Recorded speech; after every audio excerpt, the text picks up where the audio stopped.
Welcome to the Chemical Sensitivity Podcast. I'm Aaron Goodman, host and founder of the podcast. I'm a journalist, documentary maker, university instructor, and communication studies researcher. And I've lived with multiple chemical sensitivity, or MCS, for years. MCS is also known as environmental illness, chemical intolerance, and toxicant-induced loss of tolerance, or TILT, and it affects millions around the world. As you know, many with the condition are dismissed by healthcare workers, employers, friends, even family. Countless people with MCS struggle to find healthy housing and get accommodation at work and school, and we suffer in all kinds of ways. The purpose of the Chemical Sensitivity Podcast is to help raise awareness about MCS and what it's like for people who live with it. We featured interviews with some of the world's leading experts and researchers on MCS, and lots of people with the condition, and we're just getting started. I'm grateful to listeners who support the podcast. If you'd like to make a monthly contribution or a one-time donation, please find links on the website, chemicalsensitivitypodcast.org. Your contributions will help us continue making the podcast available and creating greater awareness about MCS. The podcast belongs to the community. The purpose is to advocate for all of us, and your help means a lot. Thank you very much. Now, this is episode 32. The title is Canary Whiskers Fragrance-Free Soap. I'm speaking with Rebecca, founder of Canary Whiskers Soap Company, that makes completely fragrance-free and essential oil-free, cold-processed soap for people with MCS. You'll hear Rebecca talk about how she started the company in 2020 and that it came out of necessity because at the time she was not able to find soap that didn't cause her to have an MCS-related reaction. Rebecca discusses how she draws on over 10 years of soap making to create the Canary Whiskers products and how she sees MCS and fragrance-free soap as an accessibility issue. Rebecca shares how Canary Whiskers soap is different than many products that are labeled unscented and fragrance-free. She talks about how Canary Whiskers tries to make MCS more visible, what it took to start a business as someone who lives with the illness, and her own challenges accessing fragrance-free healthcare, which is something many listeners can relate to, I'm sure. I hope you enjoy the conversation and find it of benefit. We release new episodes twice a month. Please subscribe where you get your podcasts. Find us on social media. Just search for the Chemical Sensitivity Podcast or Podcasting MCS. Leave your comments about anything you hear. We love hearing from you. Find the podcast on YouTube. Just go to YouTube and search for the Chemical Sensitivity Podcast. Click subscribe, and you can read captions in any language you like. Leave a review on Apple Podcasts. It's a great way to help others learn about the podcast. And if there's someone you'd like to hear interviewed on the podcast or a topic you'd like us to explore, just let me know. Email info@chemicalsensitivitypodcast.org. And thanks for listening.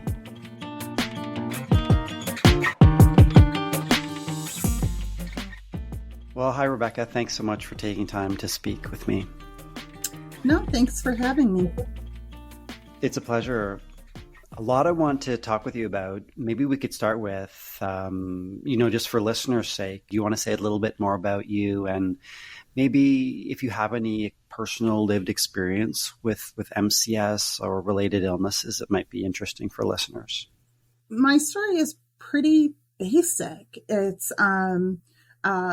reflects a lot of what many MCSers will say is, I started having these reactions, these symptoms that nobody could explain. They started back in, I would say junior high, somewhere back in there. I remember having migraines as early as 7 years old, and nobody really explained what they were. Nobody could explain what they were. And in my family, you didn't really go to the doctor. It wasn't that we wouldn't, but most things were dealt with at home. I mean, if you went to the doctor, it's because you had a limb that was about to fall off. That's how it worked. And so I just kind of rolled with it through my high school years. And they got worse. These unexplained things kept getting worse in my 20s.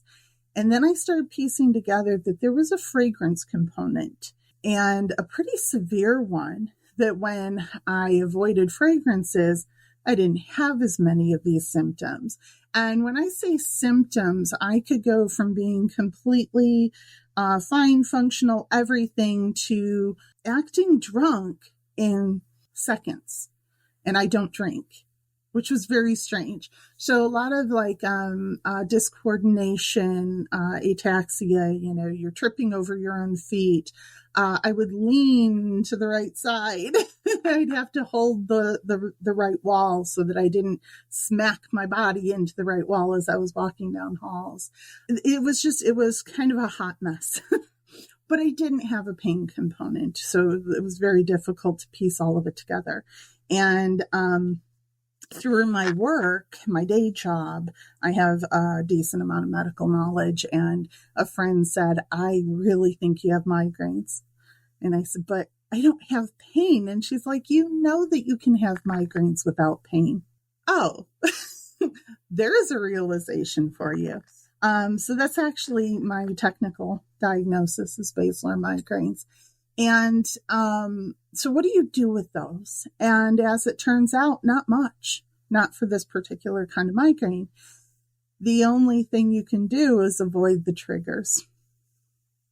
Well, when that's the only thing you can do, and you're flat on your back in bed for 8 days in a row, you're going to get really good at controlling those triggers to stop this process from starting.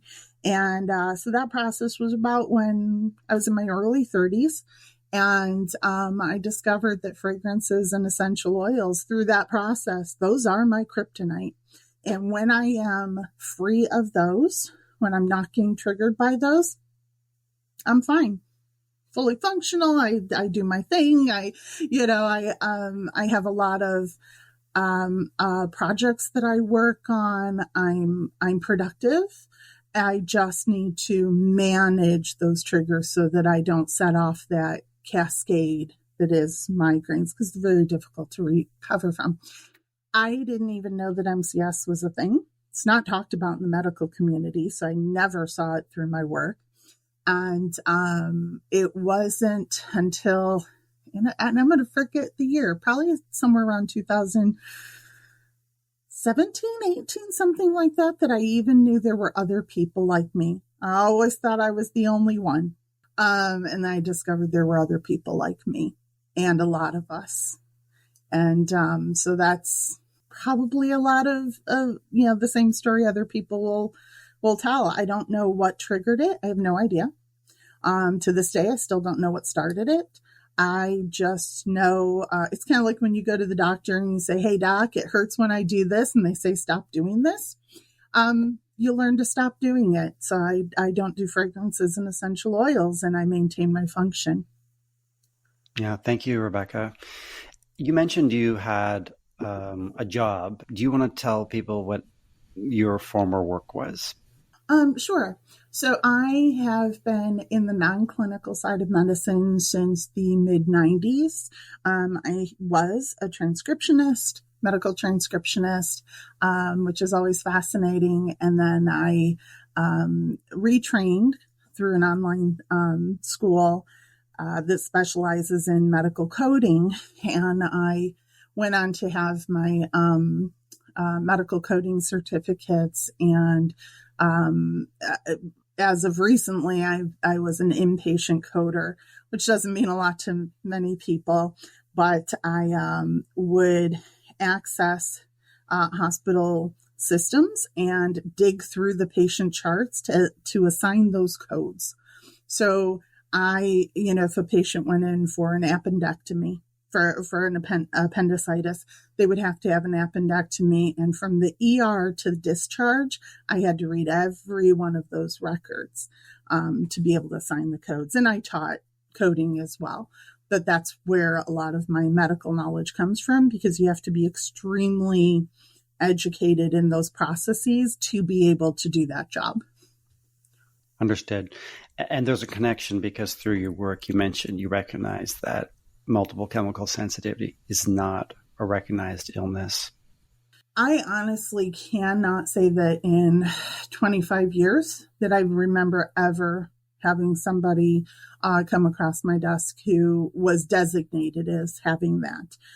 More so in my coding work, because in transcription, you just have to transcribe it and know what you're transcribing. In coding, you have to go validate that condition with a code, and there's more digging around. And currently in the ICD-10 CM coding system, which is what we use here in the United States, we don't have a code for MCS. There's no way to capture us except with our medical condition. So for me, my medical condition is technically basilar migraines, not MCS. It's just that the reactions to certain chemicals triggers that other condition. MCS is a colloquial term, and we're just nobody knows what to do with us at this point. We're everywhere, but we're nowhere. So it's an odd no man's land to live in.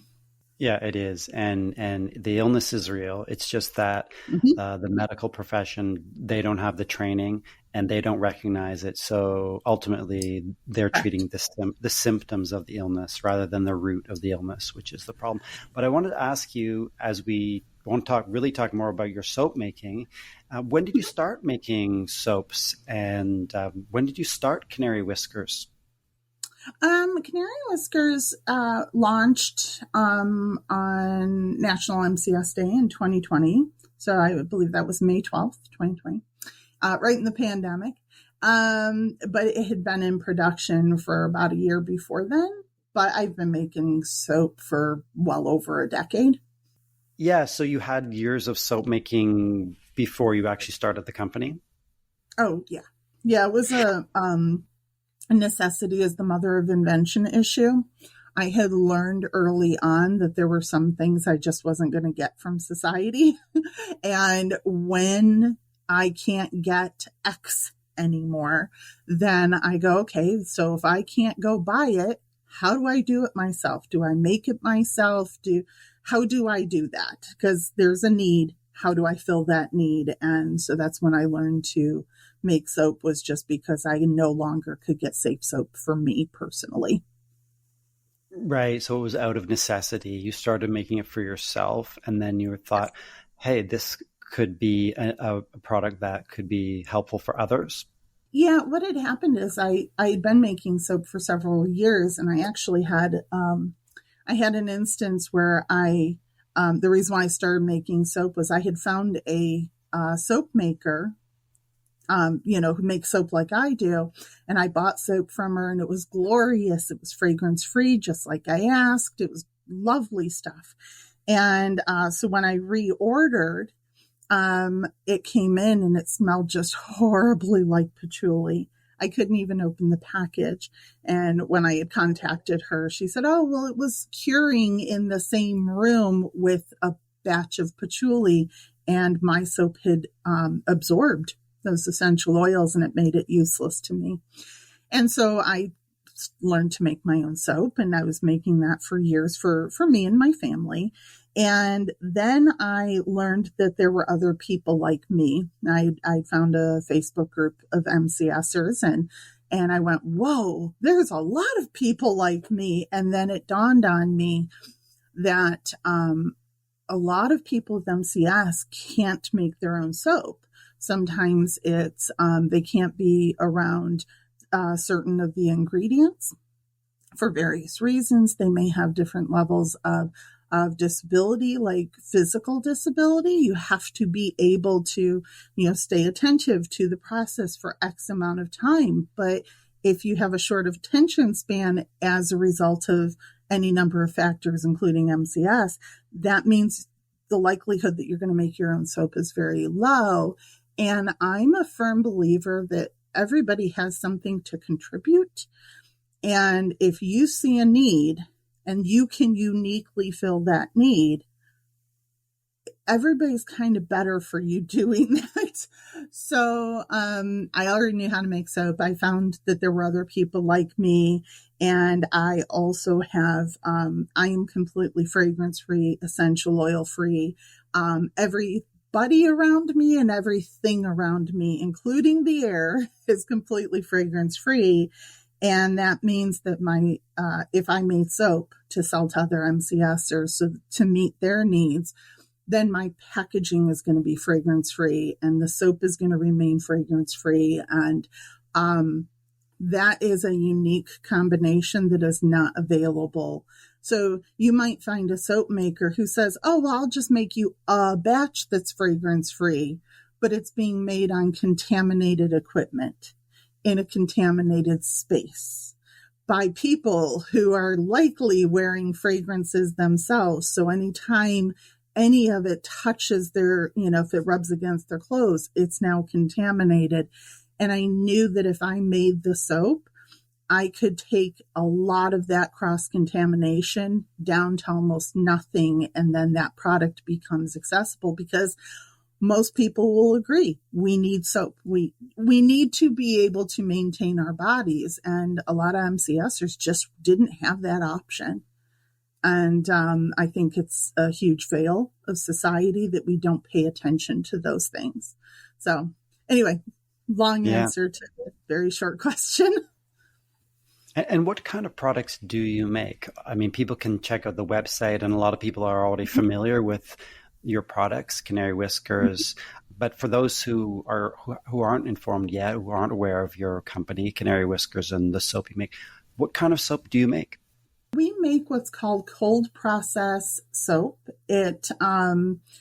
Cold process is just literally the process. It's kind of, it's literally just bringing together a fatty acid and an alkali solution and any extra ingredients that you want to add to it.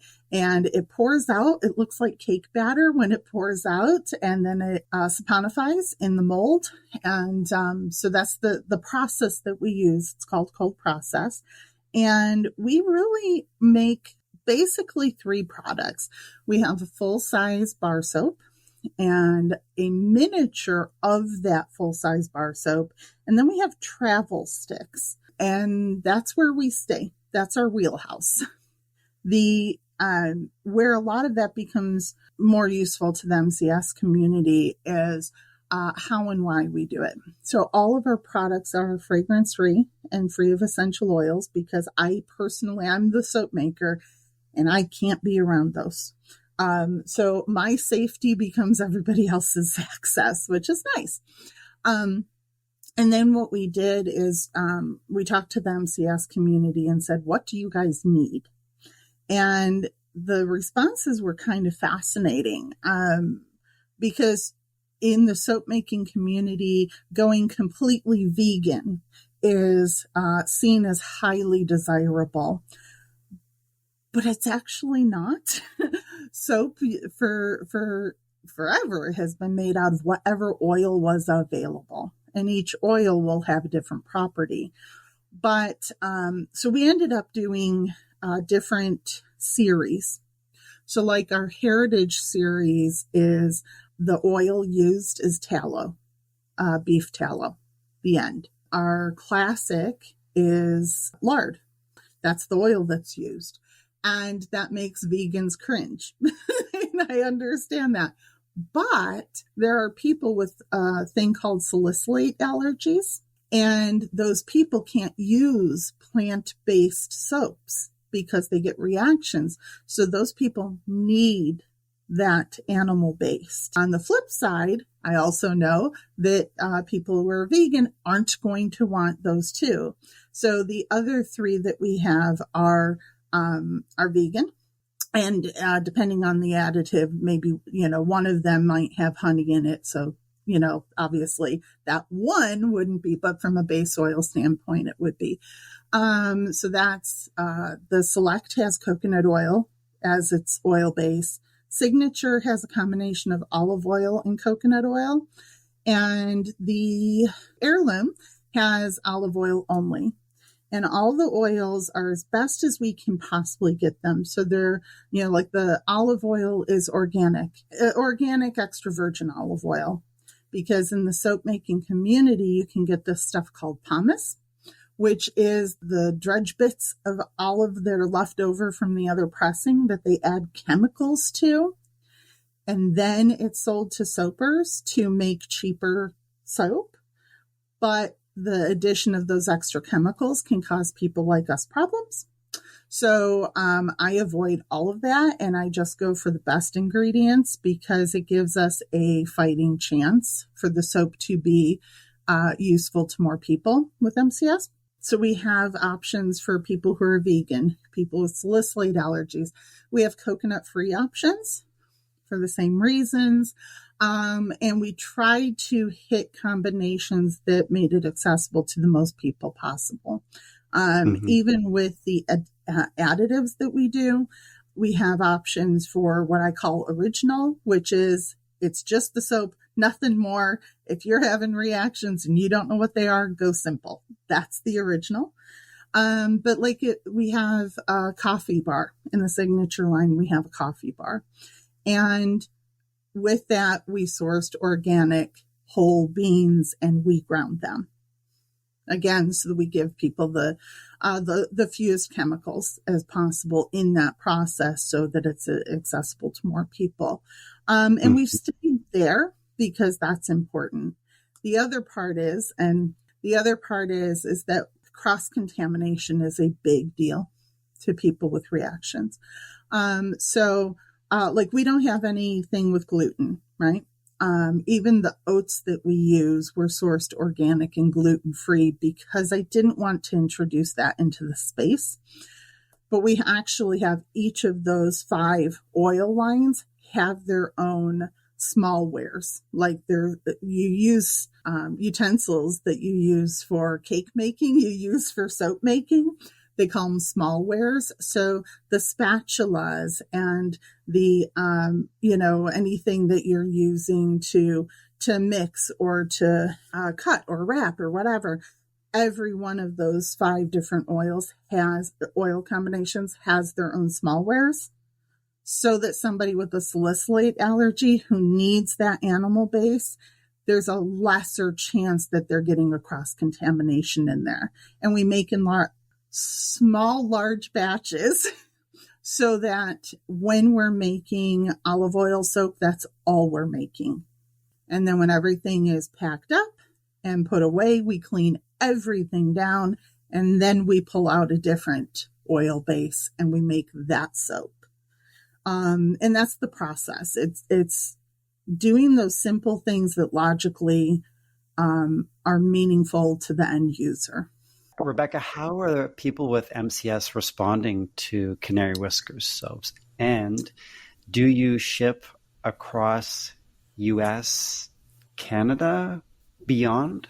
I'll start with the shipping, so I don't forget to do that later.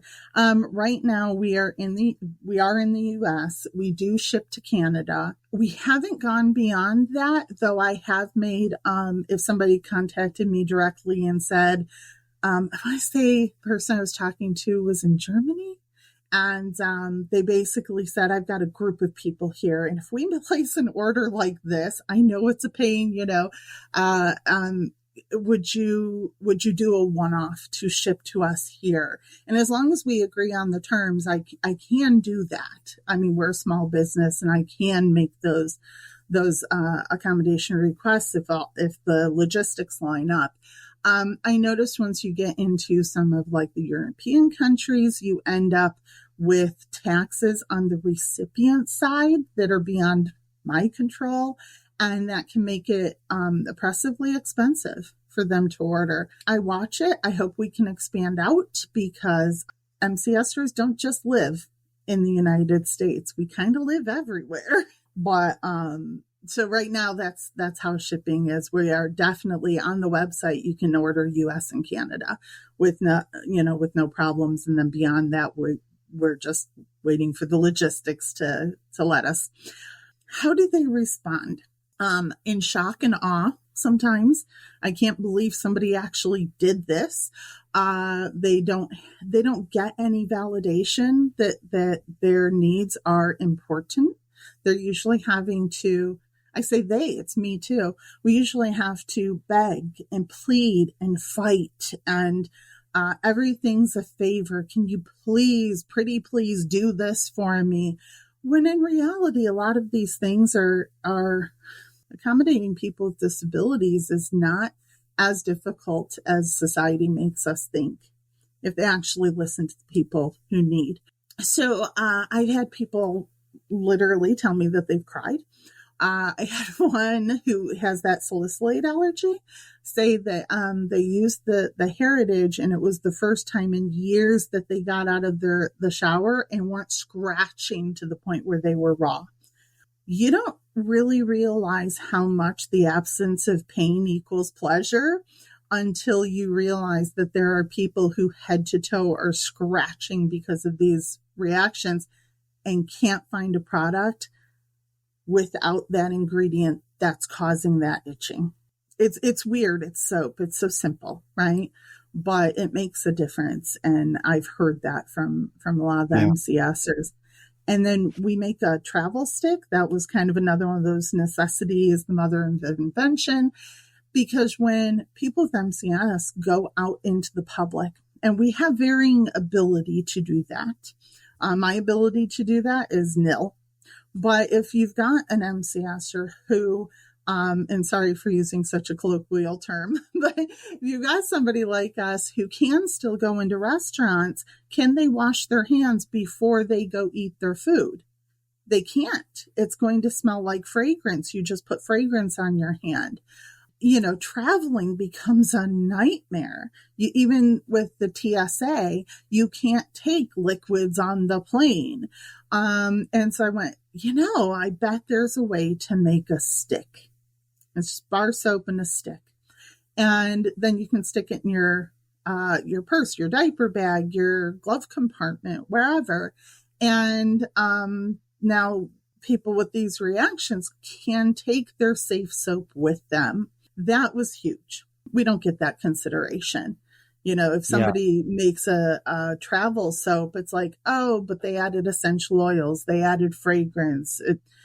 We don't get that kind of problem solving. So I really like how you frame it as an accessibility issue. I wasn't expecting to hear you say that, but do you view your work in Canary Whiskers as part of a wider accessibility issue? I do. We have, and I'm speaking from the U.S. side of the border. In this country, we have pretty horrible view of people with disabilities and what their needs are. And really, people disabled in this country aren't really as much disabled, and I'm speaking of me. I'm not disabled by my condition. My condition and I get along just fine. I know how it behaves. I know how to optimize my function. I know how to get stuff done. I find that I'm disabled by the inaccessibility of our society much more than I am about anything that's going on internally. And then the question becomes why? Why is it so difficult to be heard and to have the simplest accommodations that mean the world to you?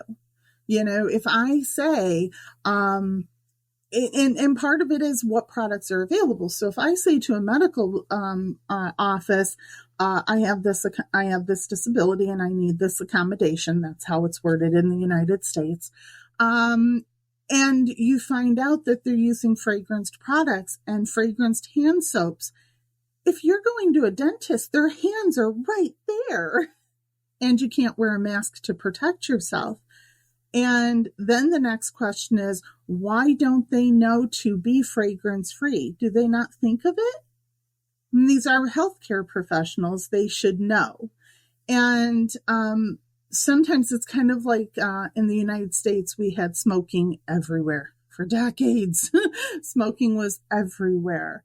And it took this accumulated knowledge of the dangers of smoking in confined spaces, how you are impacting the next person. If you're smoking in the presence of another person, they're smoking too. And a lot of the fragrances actually have that same dynamic. So it is an accessibility issue. It's an issue of, do we value the disabled in our country enough to include them and make that inclusion at the smallest level? The grand gestures, like we think in the US anyway, that a facility is accessible if they have a ramp for wheelchair users. Okay.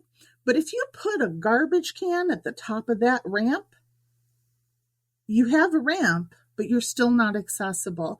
So it's lazy thinking sometimes. We have to actually think about the function of what is that disabled person trying to accomplish. If they're just trying to accomplish inclusion, I want to go to the movies.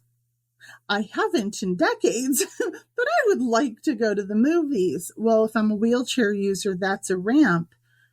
But then there has to be a place for me to park myself in that wheelchair in that theater. Otherwise, the end goal isn't accessible. I still didn't get to watch that movie.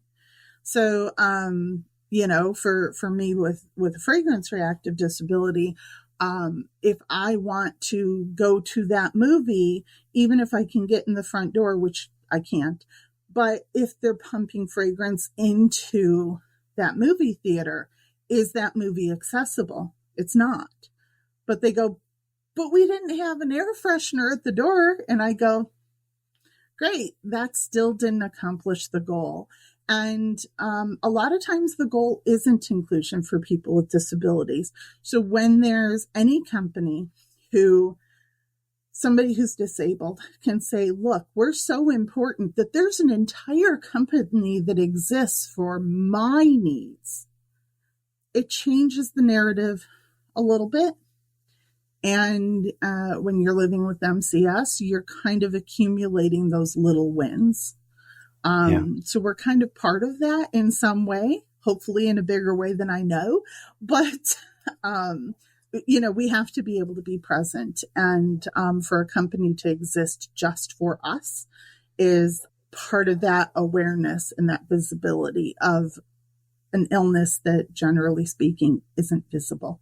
When we spoke briefly before, we talked about what is the difference between, because many of us know soaps that are made by the big companies, right? Big companies that may or may not work for us, but they're sort of our go-tos. Broadly speaking, what are some of the differences between Canary Whiskers, your soaps, and something that's labeled fragrance-free? And you mentioned before that oftentimes it's an afterthought for those bigger commercial enterprises. Do you want to talk a little bit more about what does that mean in practice? Yeah. So there are some companies who label their products fragrance-free. And unscented is kind of another conversation. Unscented could mean fragrance-free, but it also means that they could add chemicals to block your ability to, it kind of manipulates your olfactory system to make you think that it's fragrance-free when it's really not. I can smell those things a mile away.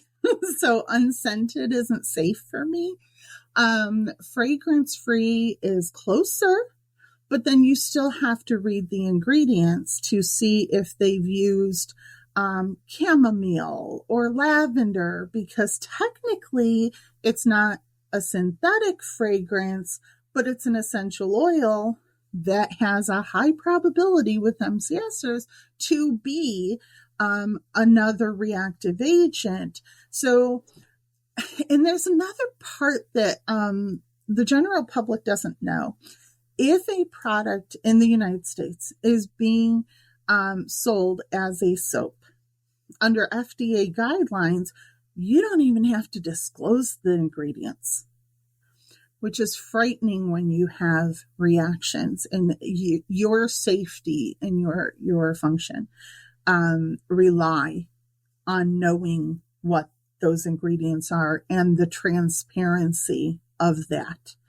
If they start making claims that, it moisturizes and exfoliates, then it's cosmetics. Now they have to actually label it. And then if they make claims that it heals something, now they're a drug, and FDA can have all sorts of fun with them. But part of the problem is we also have the issue of fragrances. So there have been a multitude of products that are labeled fragrance free, and you flip it over and on the ingredients list it says fragrances. And how does that happen? That doesn't even make sense. But they can also hide ingredients in that fragrance label on the ingredients list. So the big companies, they have shareholders, stockholders. They have their market is whoever will buy their product. And I've done this with, I won't mention the name of the company. I've done this with very large profile companies when products started coming in and they were no longer safe for me. And I'd call and say, I need to talk to you about this. I think you need to know that this product is no longer safe. They're never gonna admit to it. They just don't. They hide behind, it's proprietary, and they'll say it's a formula change, but you don't know what that formula change is. And I've never seen a company yet. I've been looking. I've never seen a company that when they change their formula, it's better for the health of the end user. Because that's not their mission. We also have the issue that if they do a fragrance free, it's a one-off and it's produced on the same equipment as the fragranced products. It's being, if it's a soap like ours, it's being cured in a space with fragranced products. It's being stored in a warehouse with the other fragranced products, and it will absorb it there. And then it's being sold on the shelf next to fragranced products. So I think it's really that focus. So when a customer reaches out to Canary Whiskers and says, hey, I wanted to ask you this question because I have, I have a salicylate allergy and I need to know, I'm interested in the heritage. I'm interested in that, tallow, but I need to ask questions about it. I'm going to answer them because I want them to have the best information so they can make an informed decision. Because I'm okay with losing that sale if that information keeps them safer. So, I don't know, I guess maybe it's just the focus. Like, I intentionally set up the business to where profits weren't the main goal. So that I could respect where the customers were at. Because, and there have been some customers that say, I tried it and something didn't work. I think, at least one of them, we figured out that, when you make soap, you end up with soap salts and glycerin. And we're now suspecting that maybe glycerin is a problem for that particular customer. They wouldn't know that unless I was transparent about the rest of it. And I really don't have a very big ego and I don't have much to hide. So I'd rather them have good information so that they can, manage their health and their lives in a way that they choose.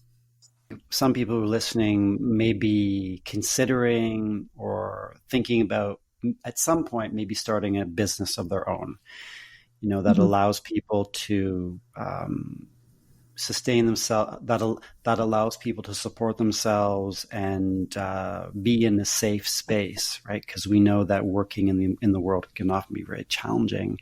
So I'd love to ask you some questions sort of in that area of things.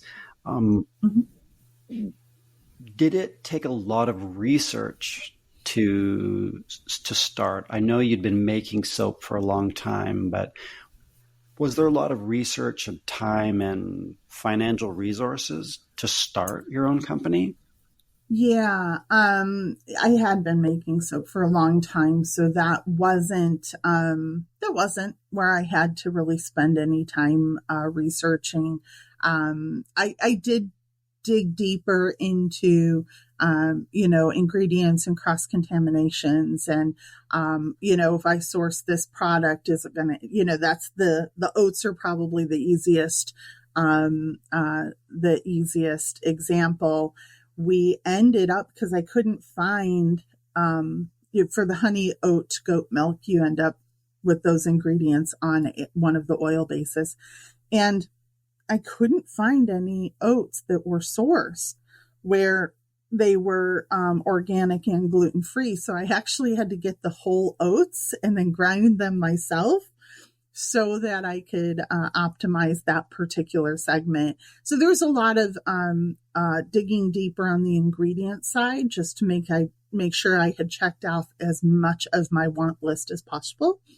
As far as like production, I had to do a lot of research on how to go from small batch to more production style small batch. So I have what I call the cauldron. I can make 100 pounds of soap in one session. And that ended up being, which blender do you use for it? And so I had to find a blender that had detachable wands so that each oil base has its own shaft, its own mixer, essentially. And so there was a lot of R&D, a lot of research and development on that side of it. And then I had to learn website design and learn packaging design, because though I hired that out, I later found out that they really made a mess of things, which is unfortunate. But it is one of the things that if I take the time, I can learn that as well. And I won't pretend to excel at it, but I put together a passable website and passable packaging. I actually like the packaging better. So I had to do that. A lot of time was spent in, if I want to do this, what resources are available to make that happen, and where do I source them from? And one of the things that most people wouldn't know is every time, new packaging came in, I had to sniff test it myself, because I can't use it for customers if it comes in fragranced, and it certainly is not going to be in my workspace if it's fragranced. So everything was, I'll buy a sample, sniff test it, then I'll buy a slightly larger amount of it, sniff test it again, and then I'll commit to that company.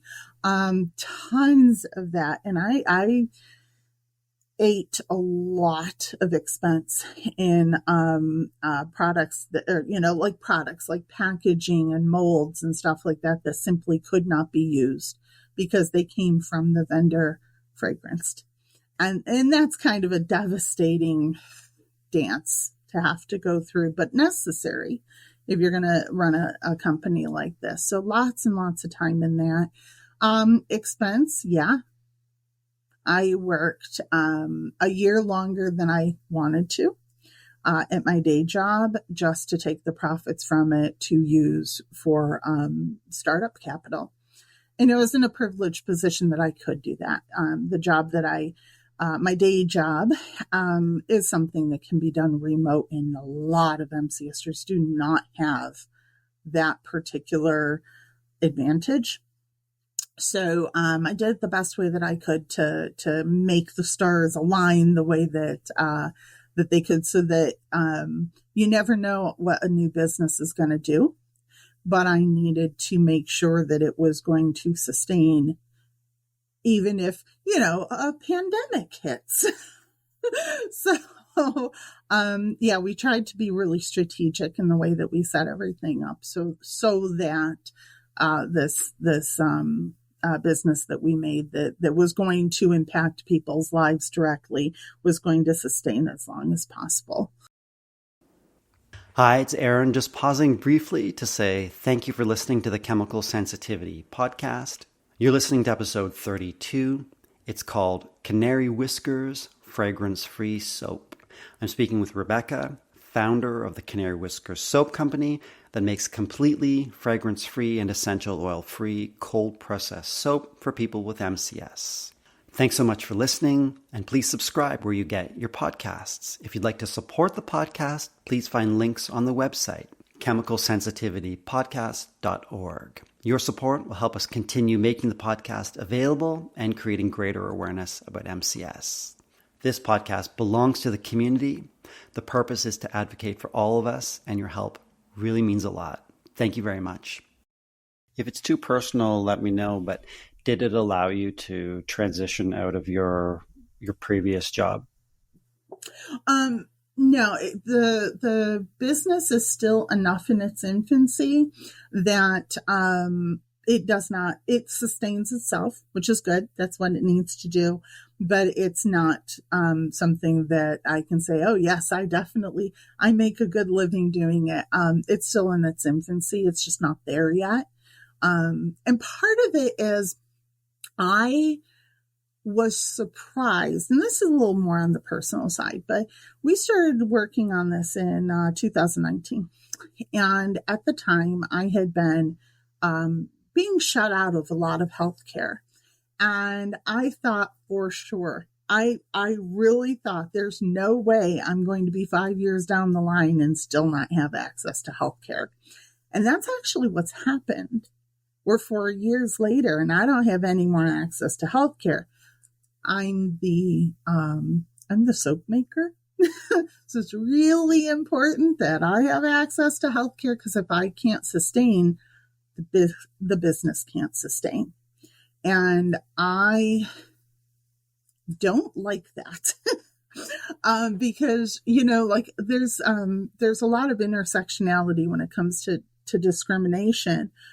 But when the discrimination against me means I have to make long-term plans with a company that affects other people like me, do I end up selling it? Do I close it down? Am I going to be around in 2 years? There's nothing about my health that's terminal, but the lack of access to healthcare is making me terminal. And we all have to grapple with that. So do I leave this to my family? And I'm the soap maker. I'm the one who has that interest. They help and they support and they're awesome. But this isn't their passion project. It's mine. So it's actually the discrimination I'm facing in those realms has a trickle-down effect, because we're all interwoven in society. And it does cross borders, because we have customers in Canada who also rely on our products. So right now I'm trying to solve that problem so that I can say, okay, I'm going to be here long term, and now I can do these other things with the soap company. And the other part is, I truly, there are some things that I would like to see the soap company do and become norm. But I also can't go shake people's hands, to make those contacts in businesses. But how amazing would it be for stores, number one, to stop pumping fragrances and essential oils in through their HVAC systems? That needs to stop. But why do people with fragrance reactions have to go into the health and beauty aid aisle or the laundry aisle and be blasted with the fragrances and the essential oils from those products to hunt out our fragrance-free options amongst the mess? What happens if they sequester the fragrance-free products, or at least, pull off enough of them onto an end cap, so that people with MCS can go directly to that end cap and purchase their products safely, which would also be a presence for people without MCS to look at that and go, Why do they have a fragrance-free end cap? Is that important to people? We would have an awareness and a visibility that we wouldn't otherwise have. But to get those concepts into the marketplace, we, people like me, have to be able to interact with the decision makers. And so this, again, these barriers have a cascading effect. They compound. When you talk about the challenges with accessing healthcare, you're talking about difficulty or inability to access fragrance-free healthcare, I'm assuming? Yes. But as about 4 years ago, I actually didn't know until 2019 that I had a disability. Totally blew my brain. I was like, whoa, I have a disability? I didn't know that because I don't feel disabled by this condition. And then I started learning the civil rights laws in the United States. And this is a disability. And whoa, we have rights? I didn't know we had rights. So I changed the language that I used when I call healthcare to establish care. And it's fascinating that when you identify as a person with a disability, the language of exclusion starts. They start adding qualifiers. Hopefully we can get you care. Well, but 5 seconds ago, you were talking like it's a given that I'm getting care. But now that I've said I have a disability, maybe we can get you care. Have you looked somewhere else? You should go somewhere else who doesn't use fragrances. And what they're doing in that process is making it a me problem. If I just kept looking, eventually I would find what I need. If I changed my ask, which I can't, eventually I would find what I need. I've asked people, what's your goal for me? My goal is to get this healthcare. What's your goal for me? I had one actually tell me to answer your question. Okay, so why isn't the goal to get me care? There's a huge divide in the assumption of how much health care somebody with a disability should have versus how much health care somebody easier, a non-disabled person would have. And it's getting very, very ugly. This fight is getting very ugly. And that may be because I have the ability to ask questions that reveal their real intent. And fragrance-free healthcare is actually incredibly easy. It's intentional, though. And they have to see value in this person with the disability asking for this care. And if they don't see that, you're done. You're not getting that care. So it usually boils down to go somewhere else, look further, try harder, ask more people. Eventually, you'll find the needle in the haystack. When the laws in the United States are written that a person with a disability has a right to all goods and services in their community. We're not experiencing that. We do not have the same experiences as our non-disabled counterparts. And it's a huge burden. I call it a disability tax. It's a huge burden. Financially, time, resources, transportation, health. We're paying with our health. Some of us are paying with our lives. So I have a bit of a bent on that because when you don't have the ability to maintain your health, everything is predicated on that. Your ability to work depends on you maintaining your health or having that healthcare support. Your ability to maintain, it's soul crushing to not be able to have healthcare. It impacts your relationships. It impacts your choices. It impacts your, you have poorer health outcomes in the United States, documented poorer health outcomes when you're a person with a disability. for Yeah. no other reason than you had the nerve. How dare you have a disability? You're an inconvenience to the non-disabled counterparts. Yeah. And it's particularly egregious when that's happening in the healthcare community, and refusing patients or refusing people with disabilities access to healthcare really reeks of disability eugenics. And maybe we shouldn't be doing that. Because we do have documented poor health outcomes and shortened lifespans because of this Yeah. discrimination. I appreciate you sharing all that. And it's definitely a topic that I want to explore on the podcast. I'm just not sure. I'm just not sure who to talk to about that issue. But thank you so much for raising it and sharing what you've shared.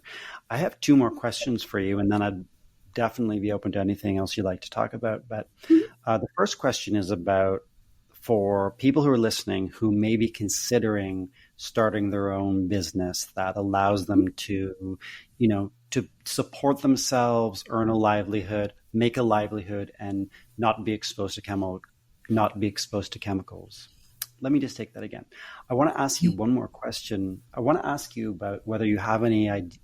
I want to ask you, Rebecca, do you have any feedback for people who may be listening, who may be considering embarking on their own venture, starting their own company to allow them to be safe in the world? I'm talking about people with MCS. Do you have any feedback or wisdom for people? Do it, don't do it? There's a couple different pieces of it. When you're looking into starting any business of any sort, check out in the United States, we have small business associations. And in my state in particular, they really want to promote small businesses. So they have free counselors through that service who will walk you through and ask you to develop, the concept of what you're trying to, what market you're serving. So of course, check out any free resource is really helpful when you're starting a new business. Check your local, state, and federal laws. Incredibly important. You want to make sure that you, that's just good business 101. And I don't do accounting, hire an accountant. If that's not your wheelhouse, outsource the things that you can. But having said that, there's a lot of stuff that people sell you services on where you could actually just do it yourself. So, really take stock of who you are, how you operate, and what would be easy for you to do yourself or what would be more valuable to outsource in that process. And after that, because it could be anything. You could be selling a service, you could be selling a product. Kind of take stock of who your customers are and what's important to them. How are those needs being met? Because I can say as a soap maker, the number of times, and it makes me want to scream sometimes, the number of times that people have told me that you have to have at least one product with fragrance. You don't want to, there's such a huge market for people who want fragrance. And there's truth to that. If you watch people at a farmer's market, they go up to the soap stand, they pick up the soap and they sniff it. It's what they do. They're not my customers. So I knew that. And out of sheer necessity, I knew that was almost predefined for me because of who I am and what I can and can't do and what I'm trying to put out into the world. So it was very easy for me to say, that's not me. You can stop telling me to have fragranced products. That's never going to happen. And I could put a hard stop there. Identify where your hard stops are. Identify what you're putting out. And we are a community, generally speaking, just the disabled in general, are a community of limited resources. It just happens. So anytime you can coordinate with somebody else, barter services, If somebody's like, hey, I'm really good at making websites and I can't make soap, my brain doesn't work there. Cool. If I make you soap, will you make my website? You can economize in that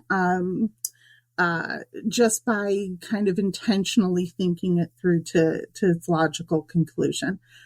There's power in that. And this is your business.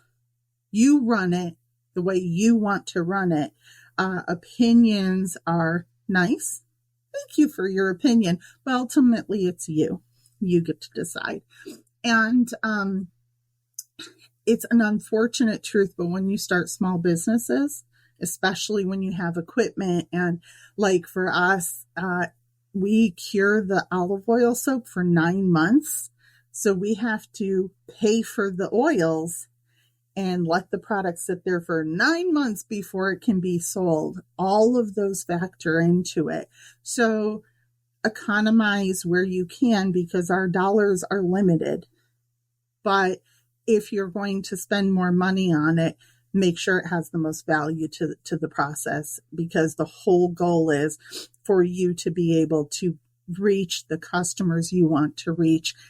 And for people with MCS, that is an unconventional process, just because we have other limitations to consider. So, yeah, and we don't fit into cookie cutter anything. So, a lot of it is we have to decide where we're going and forge that new territory, because you're likely stepping into a realm that hasn't been stepped into before. Or you may be doing something that other people have done before. You may be making rugs. That's fine. But then how do you market those rugs if you can't be in person? Those are unique to MCS. May I ask one more question about whether you view your soap making as a form of advocacy? Is on the website. I mean, I think you do, but I just would love to hear more. But on your website, it's really interesting to see that you write, "We care about the air we all share. Join us in our mission to avoid fragrances, lowering the toxic burden in our shared air spaces." Do you want to say a little bit about whether you view Canary Whiskers and your work as a form of advocacy?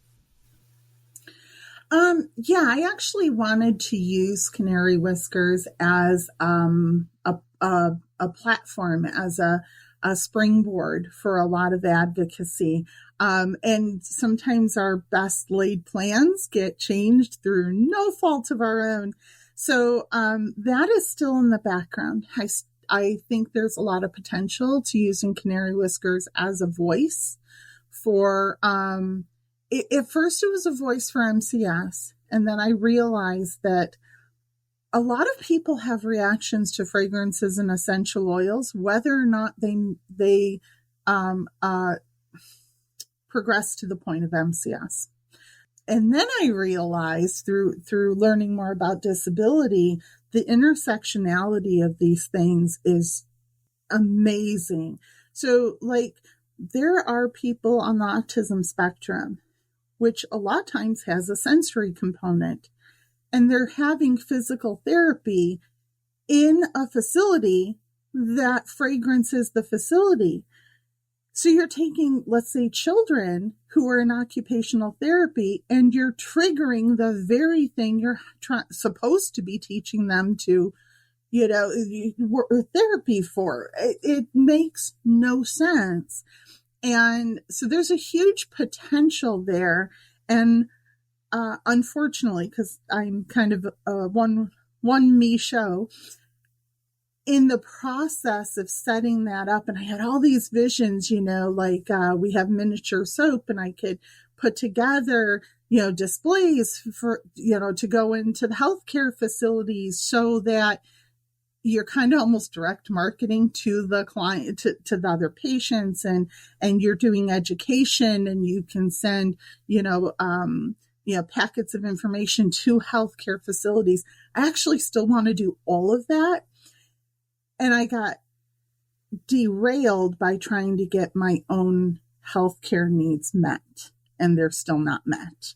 So now, for the moment, I'm in a lot of learning the legal, the disability, the mechanisms, the systemic mechanisms that are causing us to still not have equal access to healthcare.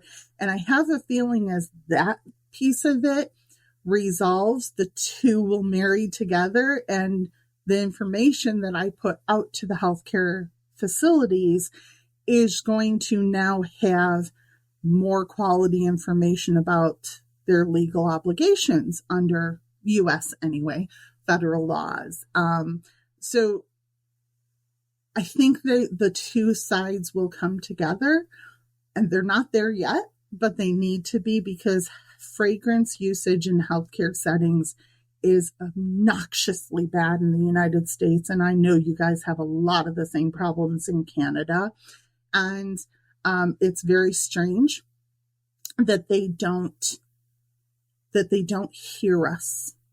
They think there's actually a study out of Harvard that doctors view patients with disabilities as an entitled population. Like, we're pushy, we ask too much. I certainly understand that. I've experienced that myself. I think a lot of us probably have. It makes a lot of sense. Yeah. So the question is, how do you break through that? And one of the things that fascinates me is, why do we get so much resistance there? And I think, I'm not sure, but I have a high suspicion that like latex allergies are understood in the medical community, though they only affect plus minus 15% of the population in the US. We are people with fragrance reactions, whether or not they hit the level of disability, that's around plus minus 30%. So we're twice as many people, and we have zero legitimacy when it comes to the medical community. And just so I've said it, yes, these conditions are real. It's just getting them to understand what it looks like for us. And then my question was, why? Why is that true? And I have epiphanies all the time. I have little vignettes that run in my head. We don't bottle latex and sell it as a personal identity. We bottle fragrance and sell it as a personal identity. So the very people in healthcare that you're asking to accommodate you, asking for that assistance, the likelihood is extremely high that they're one of the offenders. You're asking somebody who is part of the problem to fix the problem. And because fragrance is sold as a personal identity, they see you as a personal attack to them. And no amount of asking nicely seems to get past that. So yeah, I wish I could clone myself. I need about 100 of me so that I can, disperse me all over the place to deal with all of these advocacy issues, because the more I press for my personal health care, the more I'm uncovering all of these other things.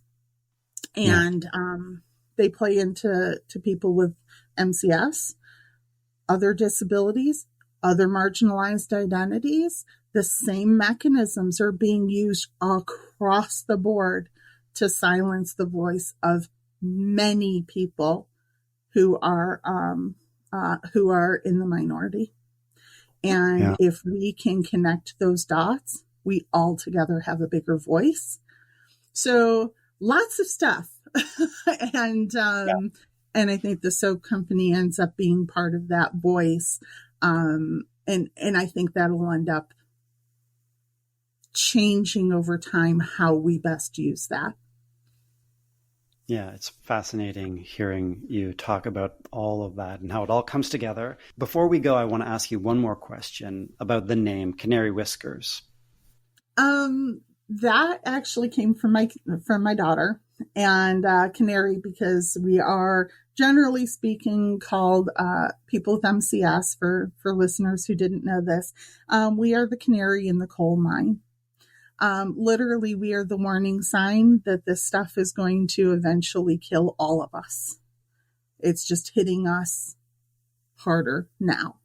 So society would be very wise to listen to us. We are the warning system. We are the canary in the coal mine. Whiskers, because my daughter is freakishly feline, and it's kind of the cats with their sense of smell, and we just went, that works. I like it.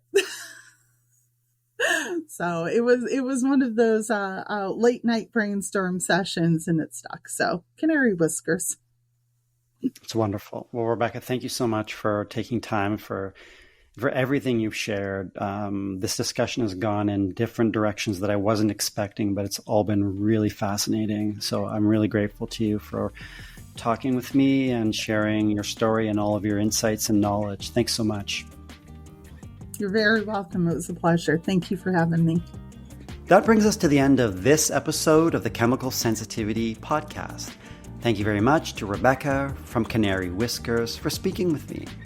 We release new episodes twice a month. Subscribe wherever you get your podcasts. The podcast is produced by me, Aaron Goodman, with assistance from Casey Wallstra. I'm grateful to listeners who support the podcast. If you'd like to make a monthly contribution or a one-time donation, please find links on the website, chemicalsensitivitypodcast.org. Your support will help us continue making the podcast available and creating greater awareness about MCS. The podcast belongs to the community. The purpose is to advocate for all of us, and your help means a lot. Thank you very much. Find us on social media. Just search for the Chemical Sensitivity Podcast or Podcasting MCS. Leave your comments about anything you hear on the podcast, and please share the podcast with others. Find the podcast on YouTube. Just go to YouTube and search for the Chemical Sensitivity Podcast. Click subscribe, and you can read captions in any language you like. Leave a review on Apple Podcasts. It's a great way to help others learn about the podcast. And if there's someone you'd like to hear interviewed on the podcast or a topic you'd like us to explore, just let us know. Email info@chemicalsensitivitypodcast.org. And thanks for listening.